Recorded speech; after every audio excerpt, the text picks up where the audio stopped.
సంస్కరణలు తీసుకురావడం శుభ పరిణామమన్నారు ఏపీ ఆర్థిక మంత్రి పయ్యావుల కేశవ్. జీఎస్టీలో పలు మార్పులు చేర్పులు అవసరమని సీఎం చంద్రబాబు మొదటి నుంచి చెబుతున్నారని అన్నారు.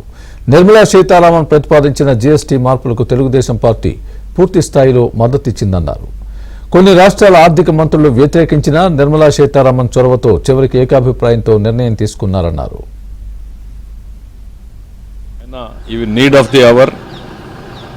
మనం తొలుత చేపట్టినటువంటి రిఫార్మ్స్కి మరింత మెరుగైనటువంటి రిఫార్మ్స్ అవసరం ఉంది అనేటువంటిది ఆర్థిక మంత్రి గారికి ఆ రోజు ఇవ్వడం జరిగింది. ఆ నేపథ్యంలోనే తెలుగుదేశం పార్టీ దీనికి మద్దతును నిన్న కూడా కొనసాగించడం జరిగింది.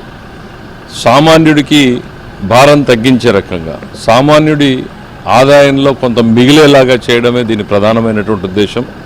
దీని ద్వారా రాష్ట్ర ప్రభుత్వాలకి కొంత ఆదాయం కోల్పోతున్నా కూడా రాష్ట్ర ప్రభుత్వానికి రావాల్సినటువంటి ఆదాయంలో దాదాపు 8,000 కోట్లు నష్టపోతుంది అనేటువంటి అంచనాలు వచ్చినా కూడా ప్రజల మీద ఉన్నటువంటి భారాన్ని తగ్గించడమే ప్రధానమైనటువంటి లక్ష్యం అనేటువంటిది చంద్రబాబు నాయుడు గారు మాకు గైడెన్స్ ఇవ్వడం జరిగింది.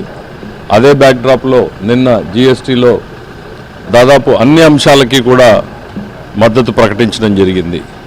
కొంత సుదీర్ఘ చర్చ జరిగిన అనేక పొలిటికల్ పార్టీలు ఉన్నటువంటి నేపథ్యంలో దాదాపు 33 మంది సభ్యులు ఉన్నటువంటి నేపథ్యంలో కొంత భిన్నాభిప్రాయాలు ఒక దశలో వ్యక్తమైనా కూడా చివరికి వచ్చేటప్పటికీ గౌరవ ఆర్థిక శాఖ మంత్రి శ్రీ నిర్మలా సీతారామన్ గారు చూపించినటువంటి ఓపిక చొరవతోటి సుదీర్ఘంగా వాటికి సమాధానాలు చెప్తూ అందరినీ ఒక దారిలోకి తీసుకొచ్చేటువంటి ప్రయత్నం చేయడంతో చివరికి ఏకగ్రీవ తీర్మానంతో జీఎస్టీ ఈ మొత్తం రిఫార్మ్స్ని ఒప్పుకున్నారు.